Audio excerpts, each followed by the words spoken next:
Adventist World Radio, the voice of hope. Radio feon'ny fanantenana na ny AWR.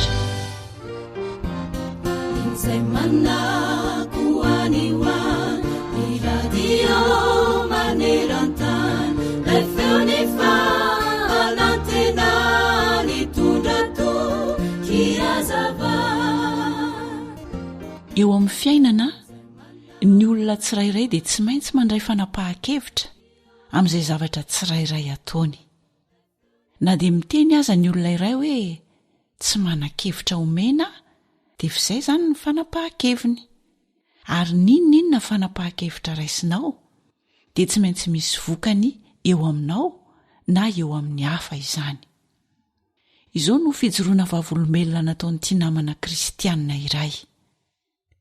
Nisy fotoana hoy izy efa saika nipaondra fahafatesana, kanefa misaotra an'Andriamanitra satria mbola velona soamantsara.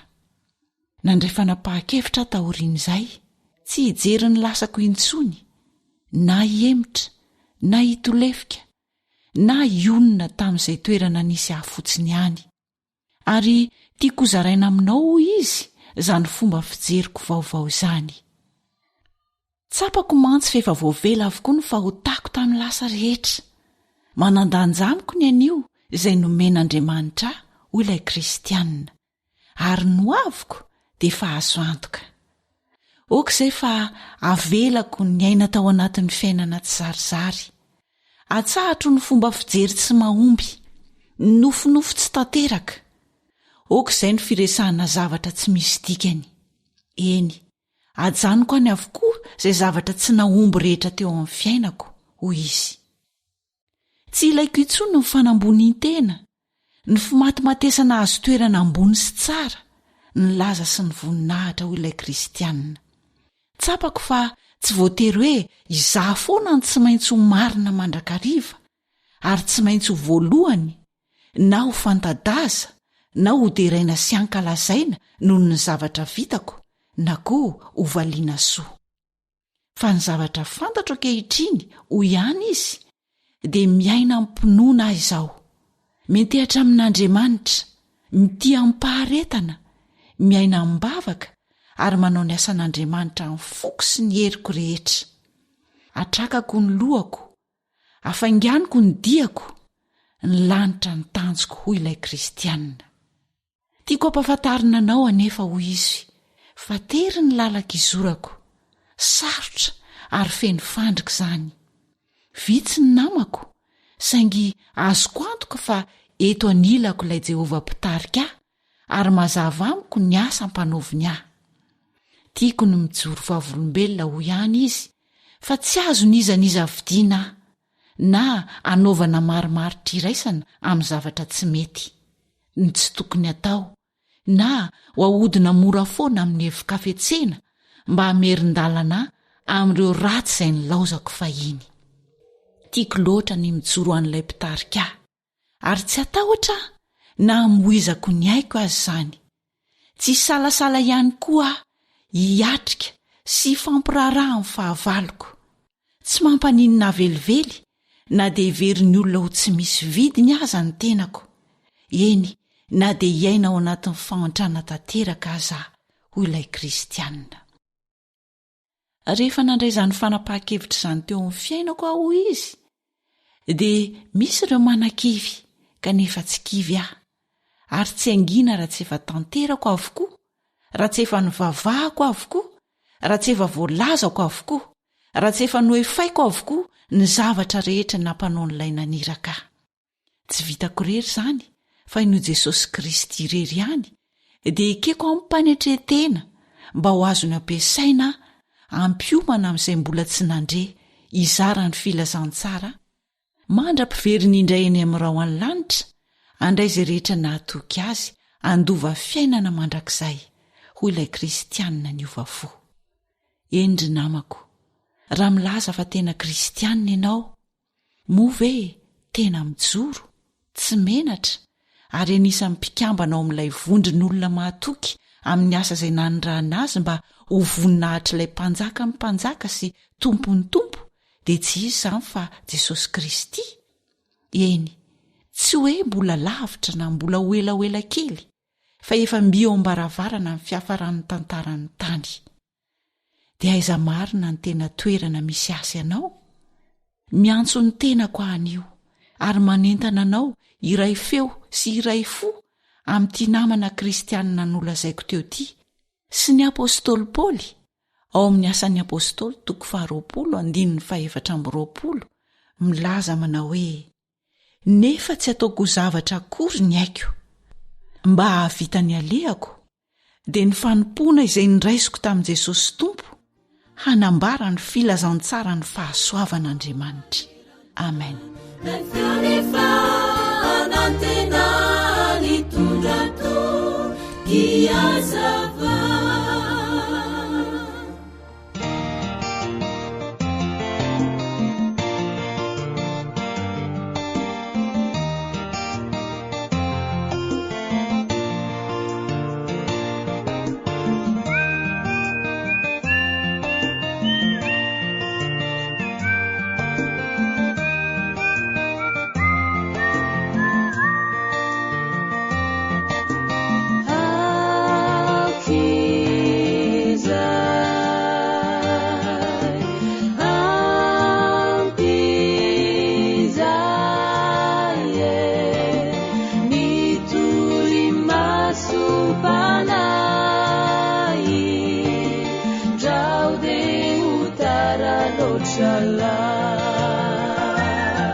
Kristy.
Manaraka ny rantsany ka mandravina izy dia fantatrareo fa akaiky ny loataona.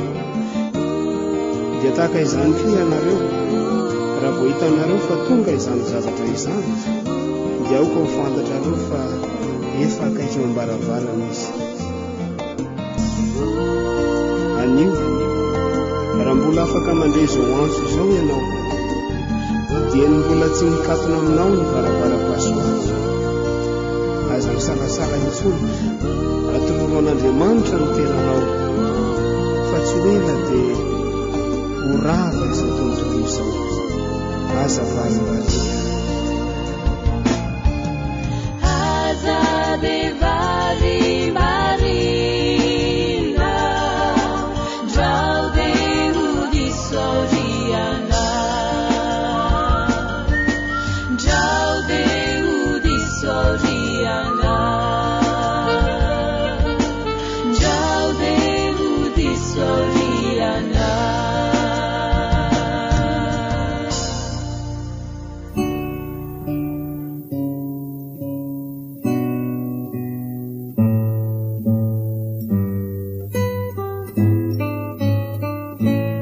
talilio amiko gety baiboly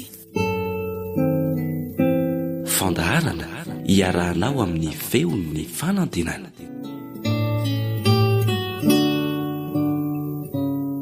Isaia 9:7.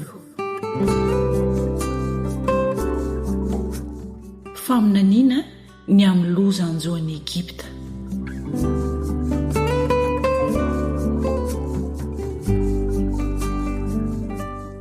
Indro Jehova mitaingina rahona miriotra mafy ka makany Egipta, ary ny Andriamanitra izy any Egipta dia mangorohoro eo anatrehany, ary ny fony Egipta dia ketraka ao anatiny, ary ampirisiako iady izy samy Egiptianina, ka samy iady amin'ny rahalany avy sy amin'ny namany avy izy, ny tanàna iady amin'ny tanàna, ary ny fanjakana amin'ny fanjakana, ary ho verevitra ny Egiptianina, eny ho foanako ny saina ataony, ary ilasaina amin'ny Andriamanitra izy sy amin'ny mpibitsibitsika amin'ny hodiny izy, sy amin'ny manao azy ho tsindrin-javatra ary amin'ny mpanao sikidy.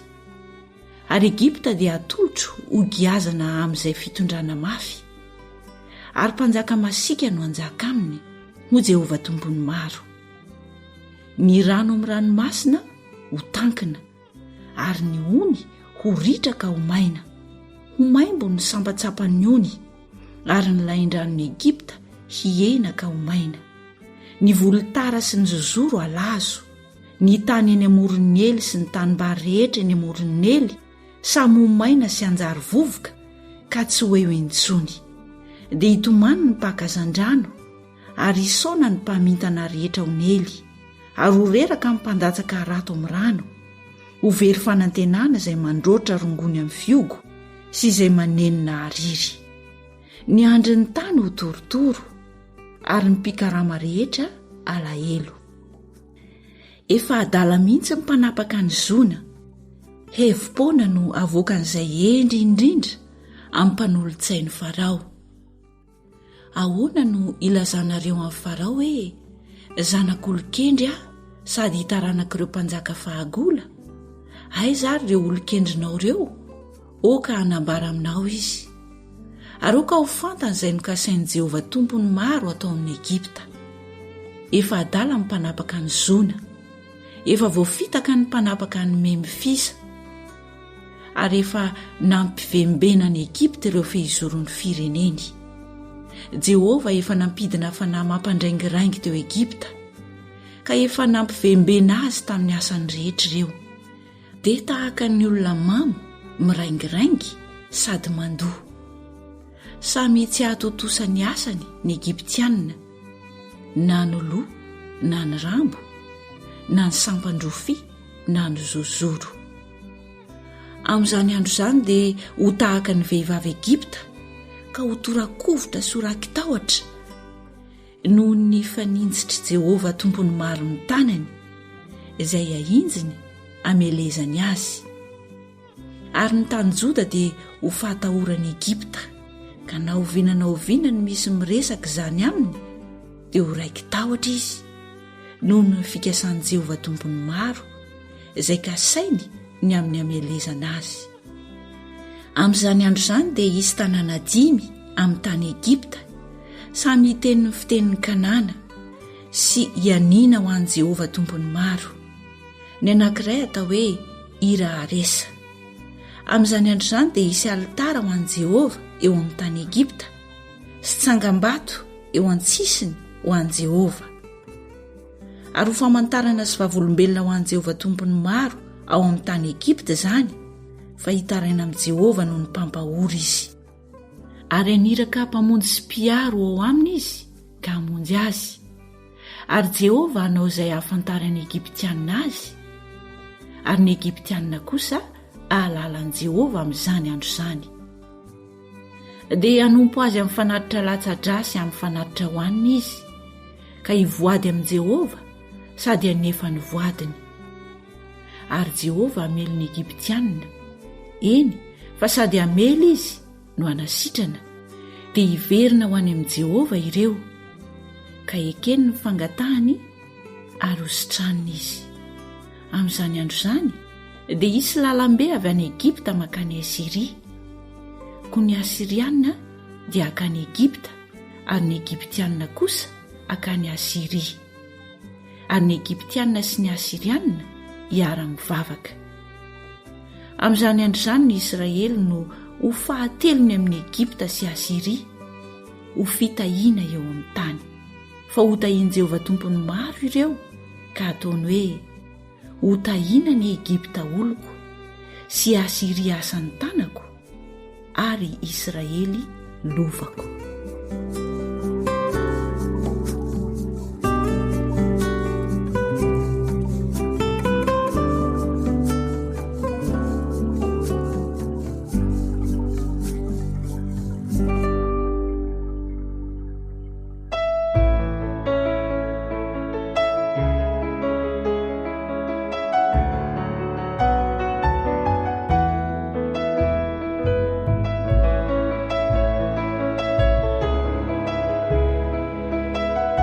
Sambatra. Tikoloatra re sataniko izay, ilay lova no maniniray. Io lay tany vaovao hoasianao, izay vonon-kandresy izao fiainan'izao. Aza varina fa neto mandalo, miserana ihany ny hafaliana ny saintsy sy tomany, koa fangana fizy efa miandry anao ny mpamonjy, miandry anao i Kristy, andray manontolo ny fibebahana.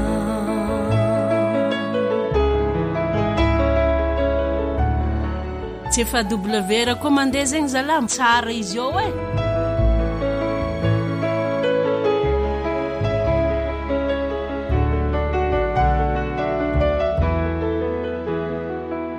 Zaho tsy fotoana ny andrasondraso, fa tsy tompo ny hoavy anao.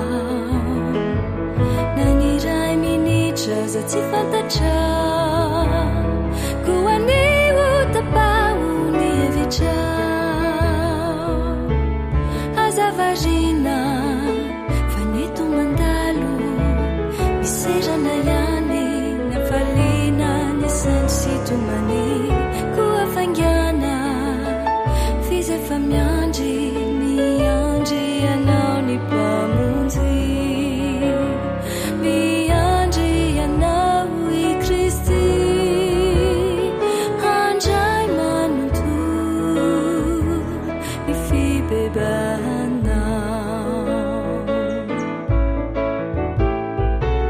Maro ireo manantena fa hisy ny maraina ny findrisy tapetrany aina. Aza varina fa neto mandalo, miserana ihany ny hafaliana ny saintsy sy tomany, koa fangana fizy efa miandry anao ny mpamonjy, miandry anao i Kristy, andray manontolo ny fibebahanao.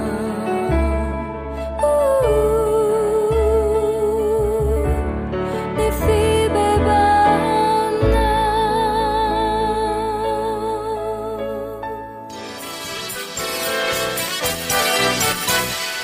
awr manolotra ho anao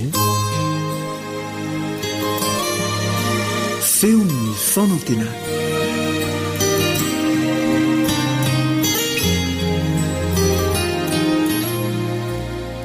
Ny dera, ny saotra, ny laza, ny voninahitra dia mendrika ilay Andriamanitra izay namorona sy namonjy antsika. Ny fahasoavana no angatahantsika mba homeny antsika isan'andro. Kanefa aoka hahay anareo loatra ny fotoam-pahasoavana isika mba hanavaozana isan'andro ny fahalorantena amin'Andriamanitra. Miaraka aminao amin'ity anio ity ny mpiara-mianatra aminao Eliandry Mitansoa. Mitoy ny fikaroantsika ny valin'ireo fanontaniana izay manitikitika antsika mpiaino. Kanefa milohan'izany dia manasanao izay mba hiaraka hivavaka aminay.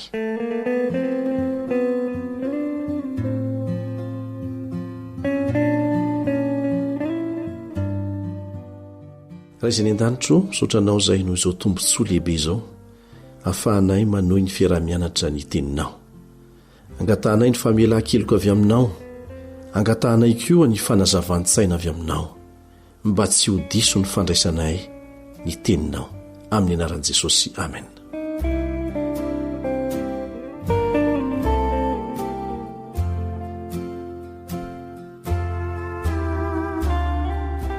Ny fanontaniana tsy maintsy ikaroantsika valiny avy amin'ny tenin'Andriamanitra amin'ity anio ity.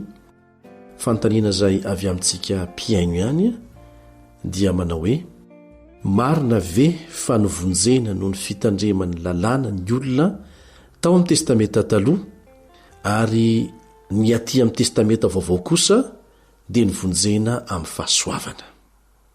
Manasanao hanokatra ny baibolinao ary maka ivetrany izay voalazo amin'ny Lioka 4:20.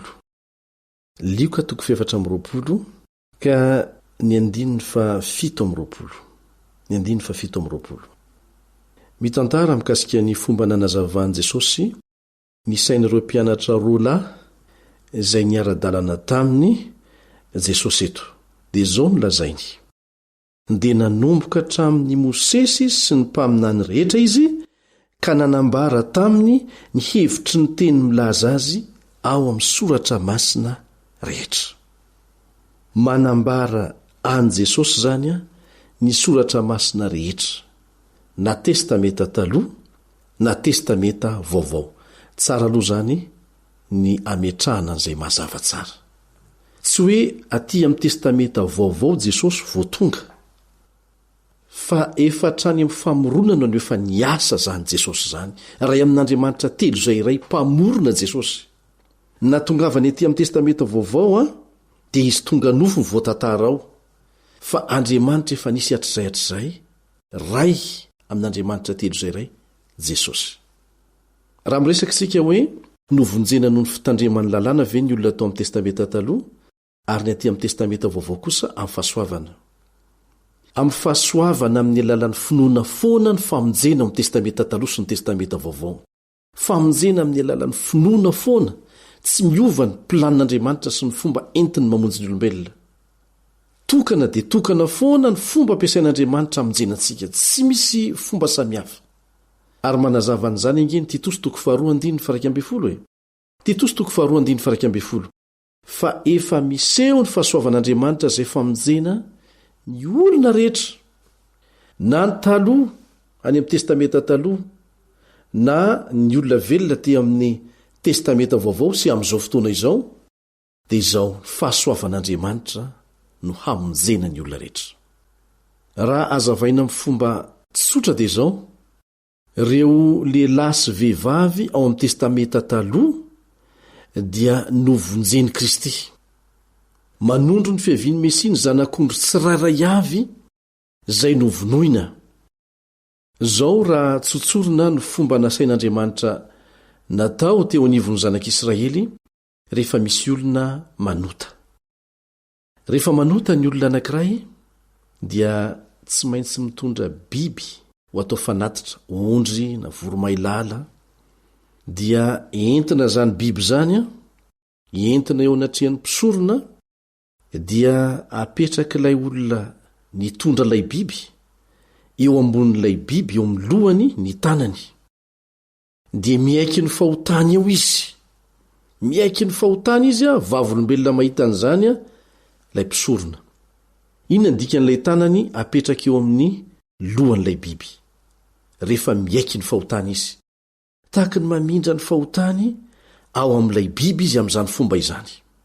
Lasa ao amin'ilay biby zany le fahotana.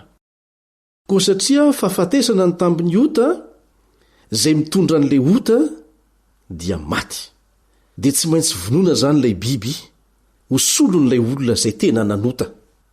Ary dia ilay olona nitondra n'ilay biby ihany zany hoe ilay tena nanao ny ota tamin'ny voalohany a, izy zany a no mamono ilay biby.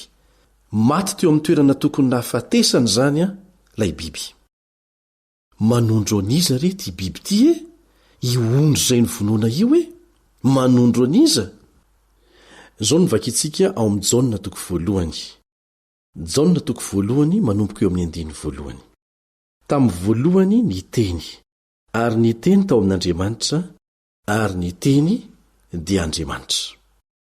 Izy dia tao amin'Andriamanitra tamin'ny voalohany. Izy no nahariana ny zavatra rehetra, ary raha tsy izy dia tsy nisy nahariana zao zavatra ary izao na dia iray aza. Iza loatra re ty teny ity e? Satria izy zany no nahariana ny zavatra rehetra, hoy ny voalaza eto.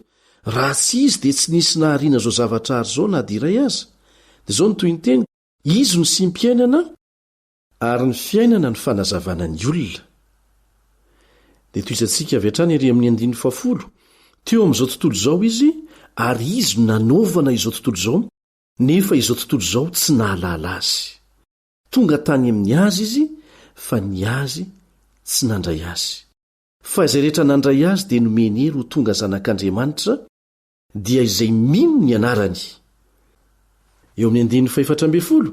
Ary ny teny dia tonga nofoka nonona tamintsika, ary hitanay ny voninahiny dia voninahitra miendrika ho an'ilay tokana avy amin'ny iray, sady feno fahasoavana sy fahamarinana.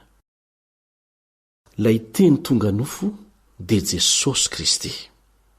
Izy lay teny nahariana zao zavatra rehetra izao, ka tsy tany amin'ny testamenta vaovao izy voatonga, fa efa hatramin'izay iray tamin'Andriamanitra telo zay iray.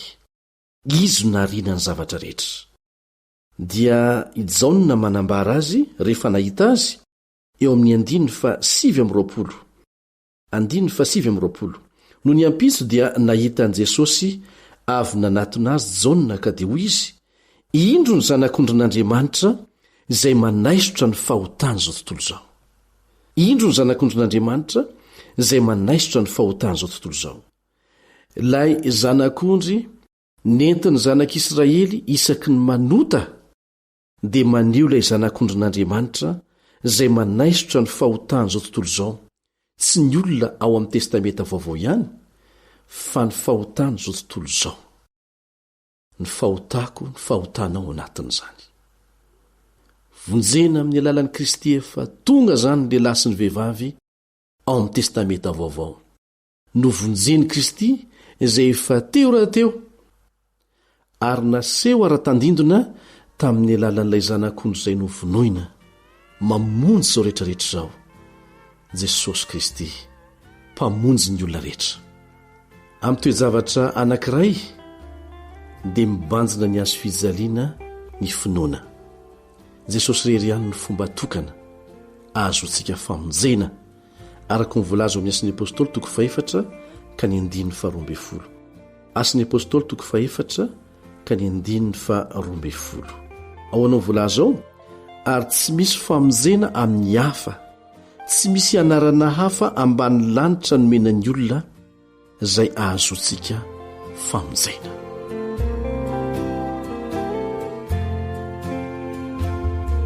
Ny Tompony hanampy ianao mba ahatakatra tsara izay tian'Andriamanitra ambara aminao ao amin'ny teniny. Amen.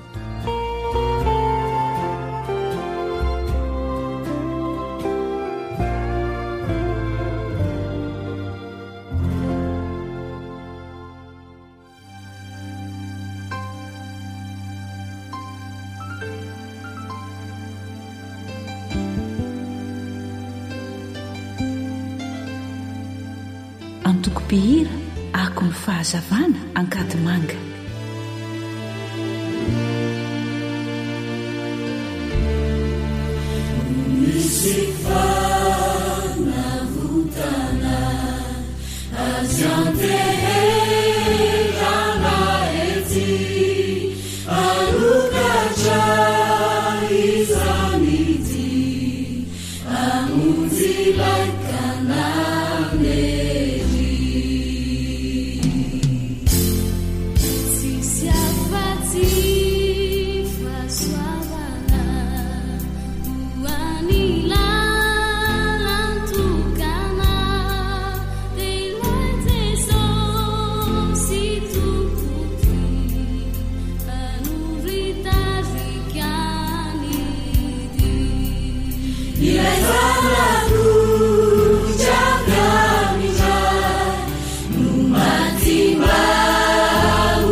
Ankoatra ny fiainoana amin'ny alalan'ny podcast dia azonao atao ny miaino ny fandaharany radio AWR sampana teny malagasy amin'ny alalan'ny Facebook isanandro amin'ny ity pejy ity AWR feon'ny fanantenana.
Voasoratra hoe voasoratra hoe voasoratra hoe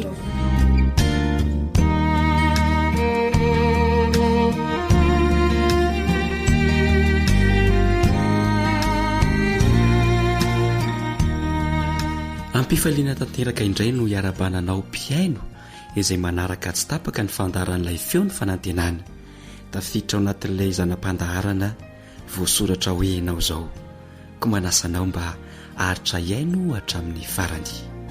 Hivavaka isika.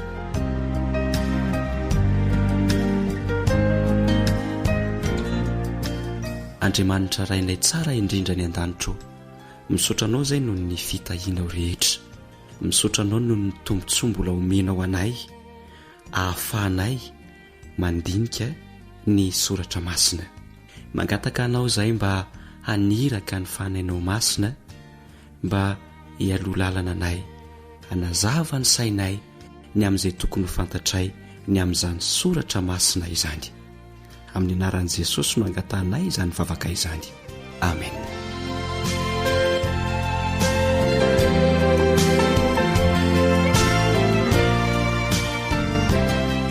Atao ahoana ny fianatra ny Baiboly.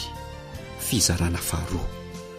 Ampirisiana fatratra isika mba hianatra ny Baiboly satria ao aminy no ananantsika fiainana mandrakizay, ary ireny no manambara an'i Jesosy Kristy araka ny voalazan'ny Jaona 5:7-7.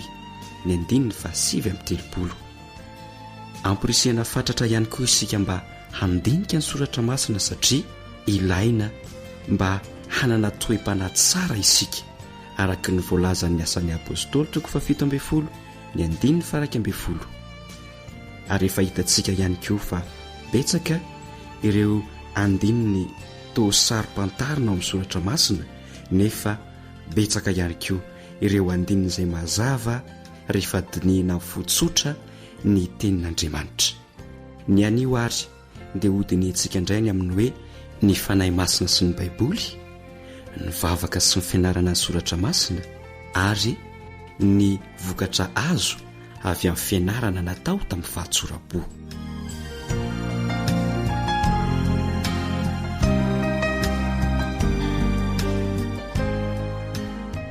Ahoana ary ny amin'izany fanahy masina sy ny baiboly izany? Korintianina 1:2-12. Korintianina 1:2-12. Fa iza no mahalala ny eo am-pon'ny olona afa-tsy ny fanahin'ny olona izay ao anatiny ihany? Ary toy izany koa tsy misy mahalala ny eo am-pon'Andriamanitra afa-tsy ny fanahin'Andriamanitra ihany. Ny fanahin'ny olona izay ao anatiny ihany no mahalala ny eo am-pon'ny olona. Ary toy izany koa tsy misy mahalala ny eo am-pon'Andriamanitra afa-tsy ny fanahin'Andriamanitra ihany. Hatraiza ary no ahafahan'ny fanahy masin'Andriamanitra mamantatra ireo harena miafy ny fahamarinana? Hatraiza ny ahafahan'ny fanahin'Andriamanitra mamantatra ireo harena miafy ny fahamarinana? Korintianina 1:2-7 sy ny 10. Korintianina 1:2-7 sy ny 10. Izay tsy mbola hitan'ny maso ary tsy mbola ren'ny sofina na niditra tao am-pon'ny olona na inona no efa namboarin'Andriamanitra ho an'izay ty azy, dia isika no nanambaran'Andriamanitra izany tamin'ny fanahy. Fa ny fanahy mamantatra ny zavatra rehetra na dia ny saina lalina izay an'Andriamanitra aza. Ny fanahy mamantatra ny zavatra rehetra na dia ny saina lalina izay an'Andriamanitra aza. Inona no antony anankiray na tonga an'Andriamanitra naneraka an'izany fanahy masina izany? Jaonina 4:4-20. Jaonina 4:4-20. Fa ny mpananatra dia ny fanahy masina izay hirahin'ny ray amin'ny anarako, izy no hampianatra anareo ny zavatra rehetra sy hampahatsiaro anareo ny zavatra rehetra izay nolazaiko taminareo. Ny rahan'Andriamanitra ny fanahy masina ho eo amintsika mba hampianatra antsika ny zavatra rehetra sy hampahatsiaro antsika ny zavatra rehetra izay efa nolazain'Andriamanitra tamintsika tamin'ny alalan'ny soratra masina. Inona no antony nahatonga ny olona nofo tsy hahafantatra ny zavatra voambaran'Andriamanitra ao amin'ny baiboly? Korintianina 1:2-7. Korintianina 1:2-7. Fa ny olona izay araka ny nofo ihany dia tsy mba mandray izay any fanahin'Andriamanitra, fa fahadalàna amin'izany sady tsy azony, satria araka ny fanahy no amantarana izany. Fa ny olona izay araka ny nofo ihany dia tsy mba mandray izay any fanahin'Andriamanitra, fa fahadalàna amin'izany sady tsy azony, satria araka ny fanahy no amantarana an'izany.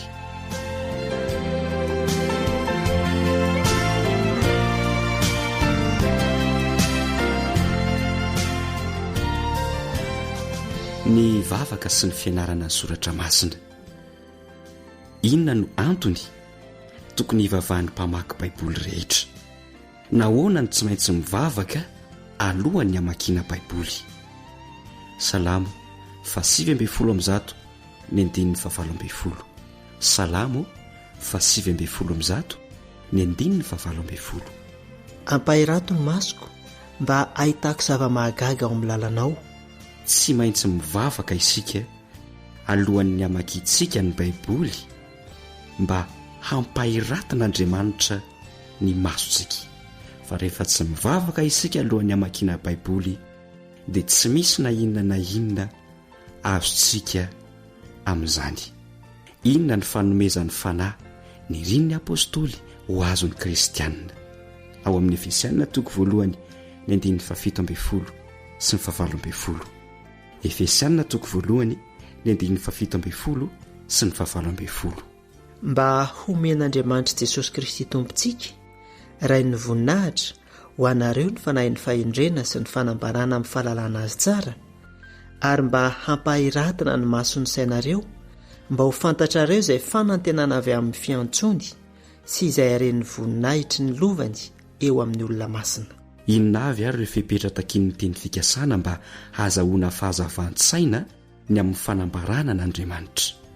Inona avy rehefa hipetra takin'ny teny fikasana mba hahazahoana fahazavantsaina ny amin'ny fanambarana n'Andriamanitra. Ohabolana 2 ny 17 sy ny 15. Ohabolana 2 ny 17 sy ny 15. Eny, antso ny fahalalana ianao ary manandratra ny feonao hahazo saina. Raha mitady azy toy ny fitady volafotsy ianao ary mikatsaka azy toy ny fikatsaka arena fenina, dia ho fantatrao marina ny fahatahorana an' Jehova ary ho hitanao ny fahalalana an'Andriamanitra. Eny, raha miantso ny fahalalana ianao ary manandratra ny feo ny azo saina, raha mitady azy toy ny fitady volafotsy ianao ary mikatsaka azy toy ny fikatsaka arena fenina, dia ho fantatrao marina ny fahatahorana an' Jehova ary ho hitanao ny fahalalana an'Andriamanitra.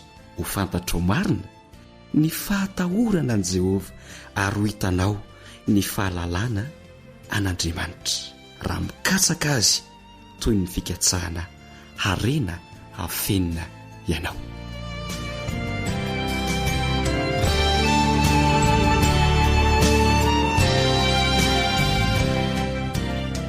Inavy ary izany ny vokatra azo avy tamin'ny fianarana ny tenin'Andriamanitra izay natao tamin'ny fahatsoram-po. Timoty 2:7 ny 15. Timoty 2:7 ny 15. Fahatry ny fony voazazy ianao dia efa nahalala ny soratra masina izay mampahahendry anao ho amin'ny famonjena amin'ny finoana izay eo amin'i Kristy Jesosy. Fahatry ny fony voazaza ianao dia efa nahalala ny soratra masina izay mampahendry anao ho amin'ny famonjena amin'ny finoana izay ao amin'i Kristy Jesosy. Mampahendry anao ny fahalalanao ny soratra masina. Iza no azo sitraka amin'Andriamanitra araka ny voalaza an' Jesosy ao amin'ny Lioka 1:12 ny 17. Lioka 1:12 ny 17. Dia nanokatra ny sain'ireo izy ahalala ny soratra masina.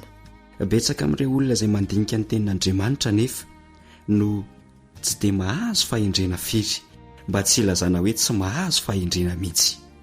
Inona ny dikan'izany? Nahoana ny misy an'izany? Ahoana ho Jesosy raha nanome tsin'ireo olona izay nahafantatra tanteraka ny soratra masina nefa tsy nahafantatra ny heviny? Ahoana ho Kristy ny amin'ireny olona ireny? Matteo 2:20 ny 17. Matteo 2:20 ny 17. Mahadiso hevitra anareo ny tsy fahafantaranareo ny soratra masina na ny herin'Andriamanitra. Mahadiso hevitra anareo ny tsy fahafantaranareo ny soratra masina na ny herin'Andriamanitra. Iza kosa no ahazo sitraka amin'Andriamanitra arak'izay voalaza an' Jesosy ao amin'ny Lioka 1:12 ny 17. Kanefa maika sambatra aza ny men'ny tenin'Andriamanitra ka mitandrina izany. Maika sambatra aza ny miaino ny tenin'Andriamanitra ka mitandrina an'izany. Ny feny izany dia izao: hanana fahendrena sy hanana fahasambarana ianao izay manomboka tia ny mamaky sy mandinika ary mitandrina ny tenin'Andriamanitra.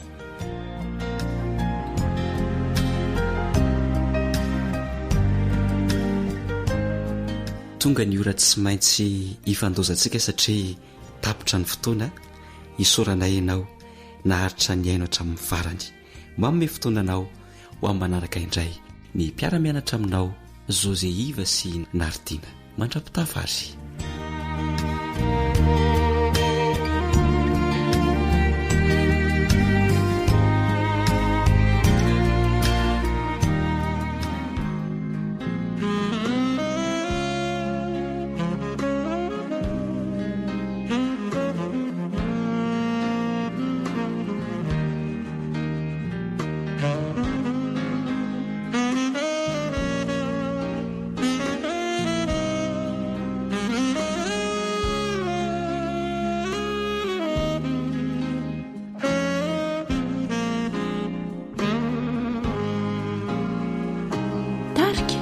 Anita Spienne.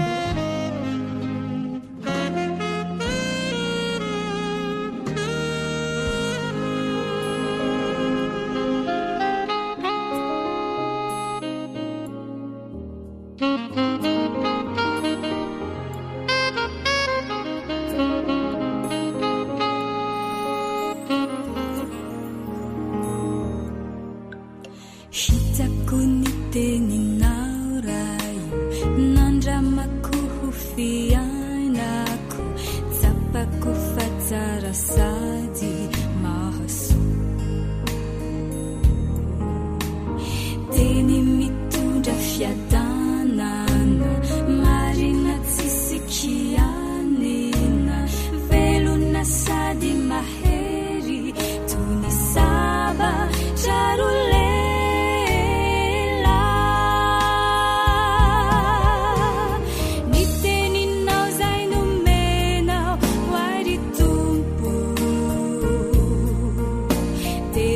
Que o faça o bidi amikyo satiteni suma hafali sai manuva fusi fanai kamitari chahanoni marina kuresi chupi falina yanara kuopi tsikina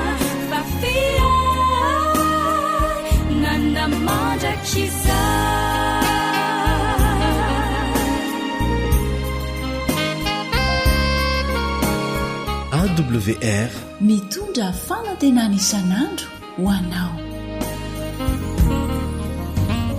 Hitako ny teninao raio, tsy azo analana nampinako, ampio anay zanak'olo mbelona. Teny natao ho torinako, maneraniza tontolo izao, manome fanantenana, azo antoka maharitra.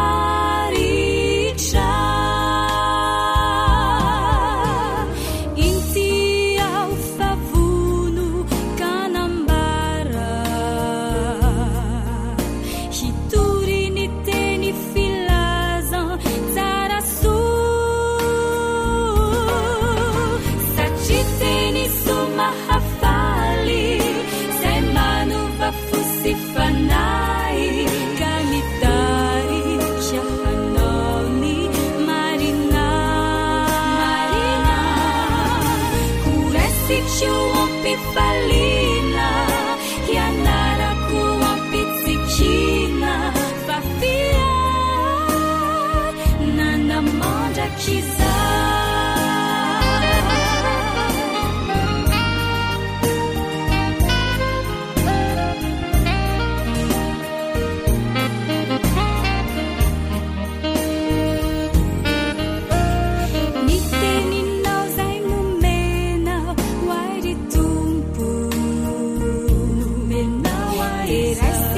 Passar o bidi amikyo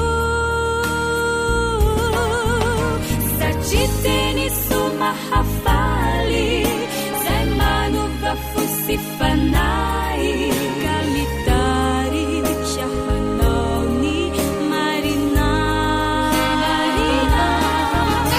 kurasitsio ampifalina hianarako ampitsikina fafia nanamandrakiza.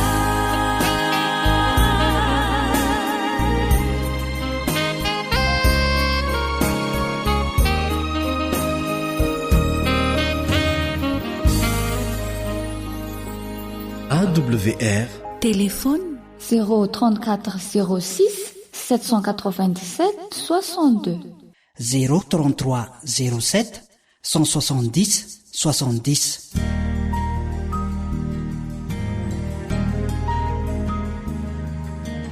Faniteninao no fahamarinana.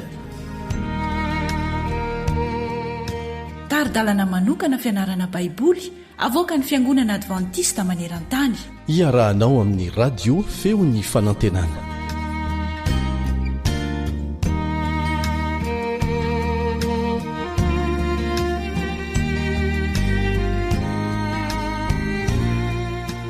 mandray lesona avy amin'ny lasa. ampifaliana indray no ionako aminao ary anonako ny fiadanan'i Jesosy Kristy tompo ho aminao sy ny ankonanao namako.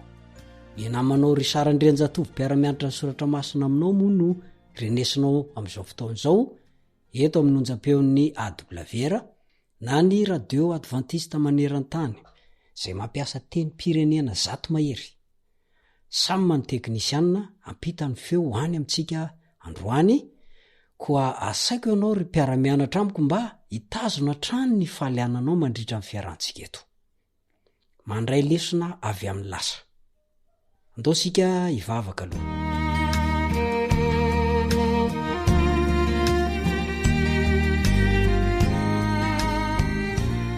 Ry rainaizany an-danitro, sotra fa afaka miona amin'ity namako ity indray ny tenako. Mamelany eloko, mamelany elony.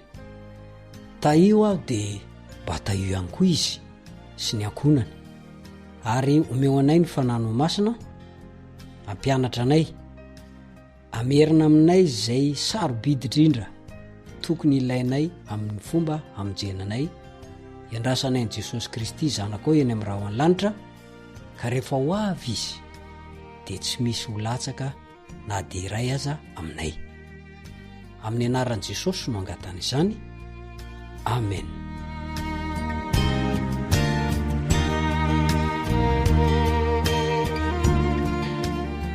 Mandray lesona avy amin'ny lasa. Isaky n'izay mianatra toy izao sika dia ny andininy fototra atao fitadidy zany dia izay voarakitra ao amin'ny Salamo 7:70 ny 7 sy ny 4. Salamo 7:70 ny 7 sy 4. Toy izao mivakiny amin'ny anaran'i Jesosy. Izay efa rentsika sy fantantsika ary nambarany razantsika tamintsika dia tsy mba hafentsika amin'ny zanany fa ambarantsika amin'ny taranaka ho avy ny fideranan'i Jehova sy ny heriny ary ny fagagana izay efa nataony. Averina indray mandeha.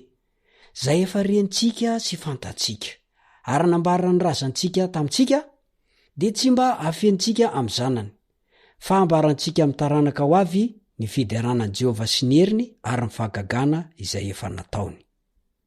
Mandray lesona avy tamin'ny lasa. Efa ambanandre angambe ianao fa misy antokon'olona milaza sy mivohy mihitsy fa io baiboly io dia noforon'olombelona. Magaga ihany zany satria atodon'olona ngeza be manahoana loatra no avitaminavina zavatra iseho anarivo taona ny ela be ateo aoriana. Ary magaga dia tanteraka tokoa izy. Olona tapaizana manahoana no mety havitan'izany.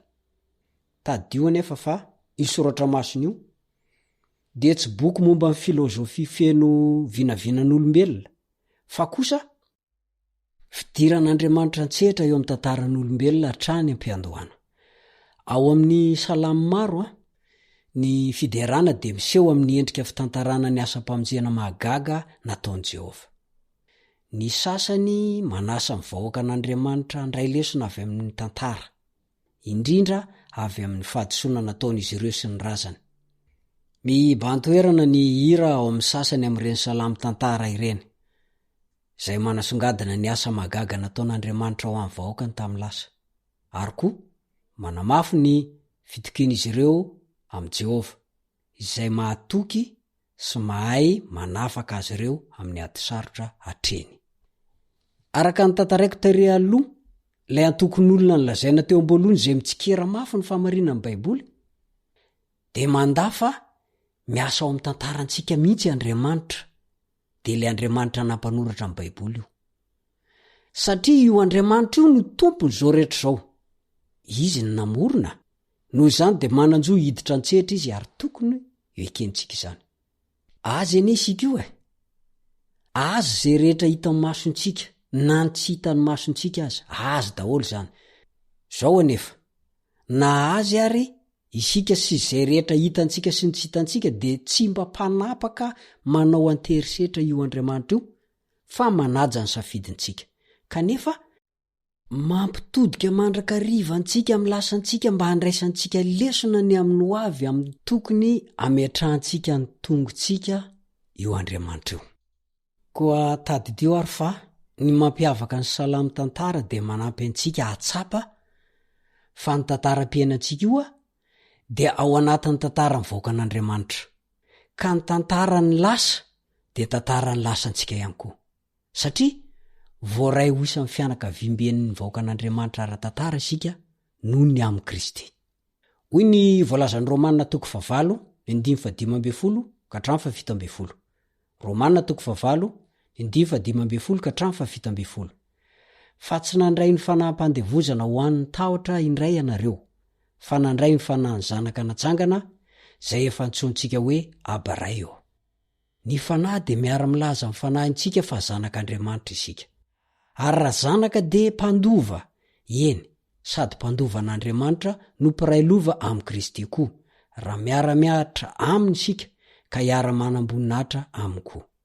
Ao amin'ny Galatiana 4:7, Galatiana 4:7 dia toy izao no voalazany amin'ny anaran'i Jesosy. Ary satria zanaka ianareo dia nirahan'Andriamanitra ho ato am-pontsika ny fanahiny zanany, miantso hoe Aba ray eo, ka dia tsy mpanompontsony zany ianareo fa zanaka, ary raha zanaka dia mpandova koa noho ny ataon'Andriamanitra. Ny salamo tantara zany dia manampy antsika atsapa fa ny tantaran'ireo razantsika ara-panahy dia makasika antsika ihany koa io. Noho izany afaka mandray ary tokony handray lesona avy amin'ny lasan'izy ireo isika satria ny lasan'izy ireo dia lasantsika ihany koa. Tokony ho tsapantsika zany hoe isika taranaka tsirairay voaka an'Andriamanitra teo aoriana fa manana anjara kely kanefa tena maviasa-danja ao amin'io tantara lehibe an'Andriamanitra io ihany koa isika. Ary isika io dia mpandray anjara, tsy mijery fotsiny ka mialangalana fa tsy maintsy mandray anjara ao anatin'ilay ady fanandrina ny tsara sy ny ratsisika. Koa rehefa mandinika ny tantaran'ireo razambentsika tany aloha isika, ireo tantarany zanak'Israely voalazany salamo tantara, dia tadidio fa makasika asianao ihany koa io. Tsy afaka mialangalana isika. Raisy ny lesona avy amin'ny fandininan ireny.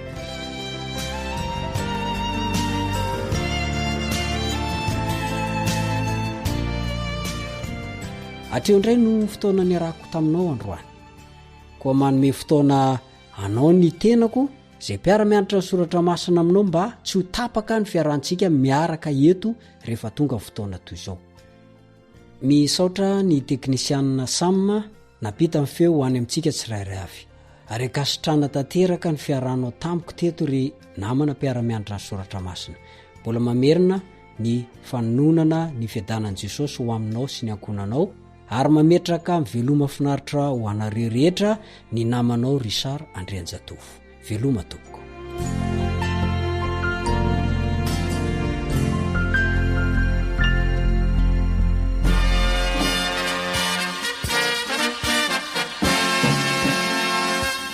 Adventist World Radio, The Voice of Hope. Radio femon'ny fanantenana. Ny farana treto, ny fanarahanao ny fandaharan'ny radio feo fanantenana na ny AWR amin'ny teny malagasy.